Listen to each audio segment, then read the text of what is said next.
Hi guys. तो आज हम रेडी क्यों हुए ये बात मैं आपको बाद में बताऊंगी, बट यहाँ पे हमने अपने कपड़े चेंज कर लिए थे and we are good to go. और जो हमारे सुबह की शुरुआत हुई थी वो हुई थी मेरी स्टार्टिंग से पेड़ के पत्ते देखने से, मतलब पपीते के पेड़ को देखने से। एंड यहाँ पे मैं बहुत एक्साइटेड हो गई थी। ये जो पपीता उग रहा था यहाँ पे, मतलब इतना हैवी मेरे हाथ पे, बहुत अच्छा फील कर रहा था। उसके बाद यहाँ मैंने देखा जिन्नू अपने पापा डैडी के साथ बहुत प्यार से खेल रहा था बॉल के साथ। एंड फिर मैंने खाया यहाँ पे विदाउट एनी प्रिजर्वेटिव, कुछ भी एडिट नहीं था, उस पेड़ का पका हुआ अमरूद। और उसके बाद चुनू की दादी चुनू के मालिश कर रही थी। फिर यहाँ पे बकरियाँ चारा खा रही थी। एंड फिर मैंने खाया था एक बहुत ही टेस्टी सा, जो यहाँ पे सिर्फ 15 दिन के लिए गाँव में बनता है। मोनू और भाभी ने मुझे बताया कि ये दूध को ना बिल्कुल 8 घंटे तक पकाने के बाद, आई थिंक 4 या 8 घंटे तक पकाने के बाद उसमें गुड़ डाला जाता है, वो बनता है। एंड वो सच में बहुत टेस्टी था। यू मस्ट ट्राई इट जब आप गाँव आओ तो। No makeup and just a lip balm. And चलो चलते हैं हम। Bye bye. एंड जब तक भाभी और रेडी हो रहे थे, अगेन मेरी मस्तियाँ रुकी नहीं, मैं बहुत सारी फ़ोटोज़ खींचने लगी थी।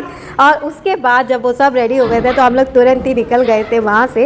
एंड ट्रांजिशन तो मैंने ऑलरेडी पहले ही कर चुकी थी। उसके बाद हम लोग गाड़ी में बैठे और अपनी मंजिल की तरफ जाने के लिए निकल पड़े थे। वो जो मंजिल थी हमारी प्रतापगढ़ जंक्शन, मतलब माँ बेला देवी धाम प्रतापगढ़ जंक्शन वाली रेलवे स्टेशन जो है, ठीक उसके सामने ही एक पड़ता है रेल कोच रेस्टोरेंट, जो ठीक रेलवे स्टेशन के सामने ही है। यहाँ पे जो है हमारी माँ बेला देवी धाम प्रतापगढ़ जंक्शन के पास एक रेस्टोरेंट है, तो सबसे पहले हम वहाँ आए हैं। एंड मैं आपको चलती हूँ लेके, देखते हैं कैसा है। तब तक ले bye bye. And I guess मैंने इतनी बार बोल दिया है कि अब आपको याद हो गया होगा।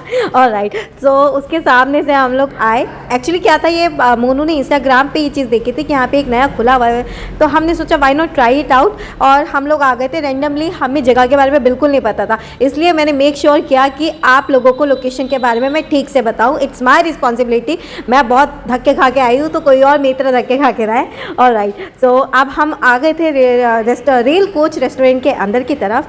एंड मैंने इतना एक्सपेक्ट नहीं किया था, but it turn out to be super amazing. I mean I was like, उसकी डेकोरेशन से मैं उसकी जबरा फ़ैन हो गई। मतलब बहुत सुंदर, बहुत सुंदर। उन्होंने इतना प्यारा, एक ही बुग्गी थी उनकी, बट बहुत सुंदर तरीके से सजा रखा था, जो मुझे बहुत अच्छा लगा ये चीज़ देख के। उसके बाद हमने जो है यहाँ पे आए, थोड़ा सीटिंग किया। और यहाँ का जो मेन्यू था वो बजट फ्रेंडली था, मतलब इतना हाइप नहीं था। वे ऑफ डेकोरेशन से तो लग रहा था बहुत महंगा होगा, बट नहीं, बजट फ्रेंडली था। एक नॉर्मल पर्सन आके यहाँ खा सकता है। और उसके बाद हम बैठे, हमने अपना ऑर्डर दे दिया था और ऑर्डर का वेट कर रहे थे। और सच में बहुत मज़ा आ रहा था मुझे। और मैं चाहती थी कि मैं अपना जो खाने का रिव्यू है वो इसी वीडियो में दे दूँ, बट ऐसा ना हो पाया। तो अब मिलेंगे इसके सेकेंड पार्ट के साथ, इसके फुल रिव्यू के साथ कि खाना कैसा था और क्या क्या चीज़ें थी। एंड जब तक के लिए बने रही सीरीज़ के साथ, तब तक के लिए bye bye, see you soon.